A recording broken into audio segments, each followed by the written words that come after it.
I've made it no secret that I've done my fair share of casual dating over the last year or so.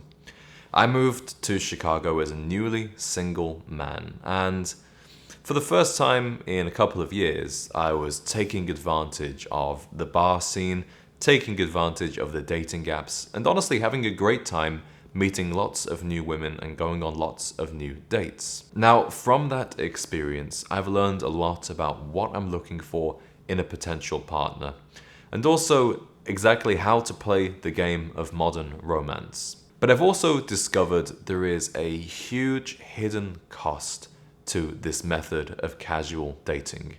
And that's what I'm going to talk to you about in today's video. Hello, my name is James, and I'm on a mission to create a generation of gentlemen. So, what exactly is the hidden cost of casual dating? Well, there are costs on numerous fronts. First, let's talk about the time investment. Let me first say this. For a while, I believed that because I'm a very busy man, I run my own business, I am completely independent in terms of the way that I manage my money and the way that I manage my time, I didn't have time for a serious relationship. I didn't have time to meet the one and to be in a committed relationship or marriage. But what I've realized is that actually casual dating is way more time consuming. And there are a few different reasons why. Firstly, there is the literal time spent. If you are dating multiple women at once, or you're dating one woman after the other, you are spending hours and hours going on first dates. And depending on how many dates you do, this could be as little as 2 to 3 hours, could even be up to 12 and 15 hours a week. Now imagine if you just spent that amount of quality, focused romantic time with one person. Not only would you not need as much time to get the same levels of fulfillment and to give the same levels of love, but you'd also be so much more fulfilled and happy with the time that you did spend with that one person. As well as time invested though, you have to look at the return that you're getting on that time invested. Casual dating can feel like playing a game of snakes and ladders. Maybe you remember that game when you were a kid, and you start making progress throughout the board. You go on the second date, the third date, and then you realize that she's not what you're looking for, or she decides you're not what she is looking for, and you're back to square one and you're going on a first date, or you're in the talking stage with somebody else. Then maybe you go on a first date with them, not the match. Okay, we're down the ladder, back to square one. Or down the snake, I suppose it was. I don't remember the game, but I think you get the point. Whereas within a committed relationship, you are constantly progressing, and every moment of quality time that you spend with her, every date you go on, it only strengthens your relationship. So that's the time side of things covered. Now let's talk about the costs, because I hate to look in the mirror and say this, but I have to admit, I've spent thousands of dollars over the last 6 months alone going on dates with women that I knew from the get-go did not have the potential to be a long-term partner for me. And no, I'm not going to beat myself up over this. Did I have a great time? Did I have a good experience? Did I spend lots of money on myself in the process? Yes, I did. But when I think about my future goals, where would I be now if I had taken that money instead and put it towards the future or toward investing in myself? And honestly, would I exchange those experiences for the money? Well, in some cases, yes. In some cases, no. Right? I had some wonderful times and made some wonderful memories with some lovely women. I've also made some not so wonderful memories with some women that were a little bit more so-so, but that is the game that we play. I will honestly say that all of the women I've dated this year have been absolutely wonderful. I've had a good time with all of them. They've all shown good levels of emotional, well, actually not all of them. Most of them have shown very good levels of emotional maturity, intelligence, depth, conversation, even superficial things like the way they dressed, the way they behaved were very, very feminine and very ladylike. So honestly, no regrets on that front. But I still knew in my heart of hearts that it wasn't what I was looking for, yet I continued to invest my time and my money into those relationships. Now, on the other hand, if I had taken that money and invested into a relationship with just one woman, we'd been able to go, oh gosh, for that money we could have gone on trips together, we could have gone to lovely restaurants, we could have gone on weekends away, we could have been on adventures around the city in Chicago, we could have played golf together. There are so many ways that I could have invested that money into one person that would leave me in a much better place today. Now, of course, you have to find that person, and I'll come onto that in just a moment. But it goes to show, again, that snakes and ladders game of casual dating, where you invest, you put your time, you put your money, you put your energy into them, and then you're right back to square one. And I do want to talk about the energy levels and the emotional investment that comes with casual dating. This is probably even worse for women than for men, and there is a scientific reason why. When women sleep with a partner, they release more bonding hormones than a man does, so it's understandable why they get more emotionally attached, and therefore it's understandable why they would be more likely to want to withhold sex until they feel a level of commitment from you. Although obviously lots of women today don't do that. But still, as a man, you think about her, right? Even when you're just dating casually, you're texting her, you're considering what to say next, where to go next, planning the dates. Probably the biggest drain for me though has just been the literal hours on the clock that I would spend with these women, and very much so the late nights, staying up all night. I'm not saying we weren't having fun, obviously playing Scrabble all night is lovely, but the knock-on effects that would have on my work, on my productivity, on my physical health as well. Running on 3 to 4 hours of sleep, 2 to 3 nights a week, that is so detrimental to my goals and to my mental performance, my physical performance. And yes, it may have been fun, but ultimately, again, coming back to this value proposition that casual relationships offer, was it worth it? I would say no, it probably wasn't.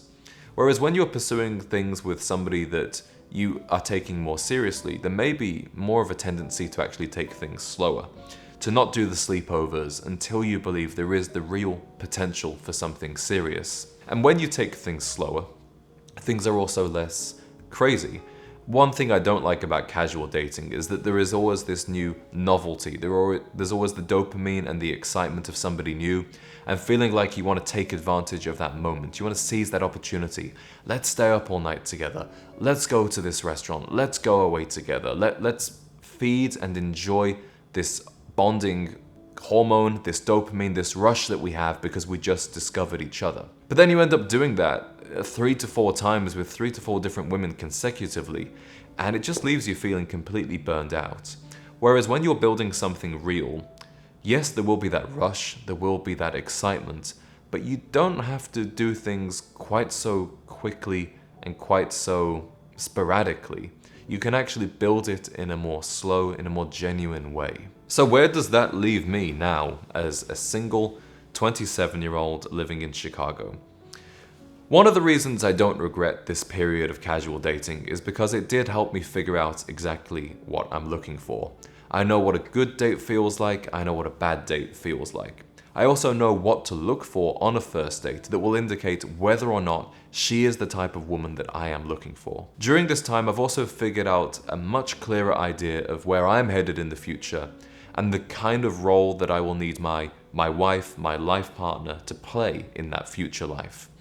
Simply, I don't know if I had that figured out a year ago, a year and a half ago. Certainly didn't have that figured out 3 or 4 years ago. But now that I do have that figured out, it's time for me to be much more intentional with my dating process. And that means not just going on dates for the sake of it, not just dating recreationally.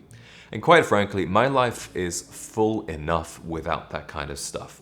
I love spending time with my friends. I love spending time outdoors. I absolutely adore my work and growing my business. I have a great relationship with my family. Even though they are a long way away, we still spend a lot of time talking together. So I don't need to go on a date every single week with some random girl from Bumble to fill any kind of void. Am I using dating apps? Yes, I am. And the reason why is because dating apps do help you see from the get-go whether somebody may or may not be compatible with you. And personally, this may sound shallow, but I have a very clear physical type that I like. I know exactly what I like, actually. And it's always been that way ever since I was a little boy.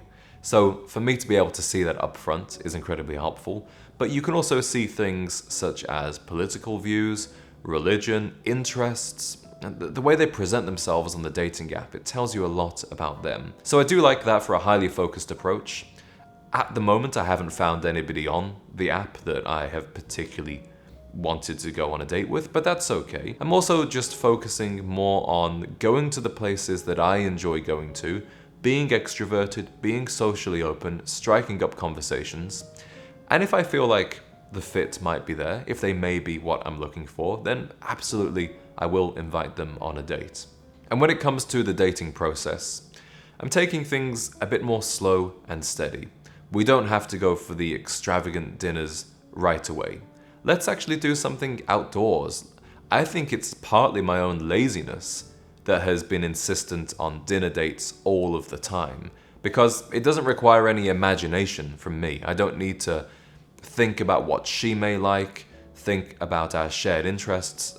Dinner, everybody likes eating food, everybody likes restaurants. But maybe it would be fun actually to perhaps take a boat tour down to Chicago. Maybe it would be fun to play mini golf. Maybe it would be fun to go to a farmer's market, to go to a gallery or a museum. And then once a connection has been established, maybe then we go for a nice romantic dinner. Maybe then we even go for a weekend away.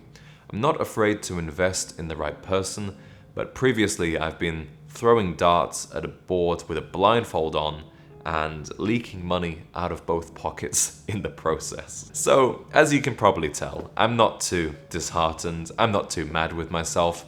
If anything, I can only laugh at my own naivety and just my own boyish enjoyment of women and casual dating, because sometimes it can feel like being a kid in a candy store. Now maybe you're watching this video and going, James, this is not my experience at all. I can't even go on a date. My problem isn't turning down dates or being more selective. My problem is I can't find anybody to go out with. And if that is you, then I would love to help you with that. I help guys in my private mentorship program go from having almost zero experience with women to actually having a girlfriend and enjoying the kind of fulfilling relationship that I want and I've previously had. So if you do need help with that, whether you're a younger guy or an older guy getting back into the game after a divorce, let's have a call together.